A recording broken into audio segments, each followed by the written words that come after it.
आता आम्ही मंडळ अधिकाऱ्याला बोललो तुमच्या हलगरच्या वारंवार उपसर बोललो त्यांनी म्हणले दरवेळेस तुमची परमिशन आहे. बाकीचे सर्वे झाले, बाकीचे सगळीकडचे सर्वे झाले. आणि काल अधिकाऱ्याला म्हटलं की सोलापूरला की रानात पाणी असेल तरच आम्ही पंचनाम्याला पैसे देणार, खोटं देणार नाही. रानावळून गेलं तिथं काय मुतर्वे करायचं तुमचं हां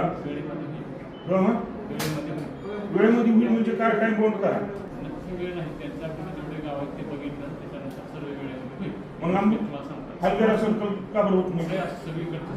4 दिवसापासून तर पाऊस बंद आहे, तर अजून 4 दिवस थांबल्यावरती पाणी वाळून जात असेल. मला नेमकं सर्व करून होणार.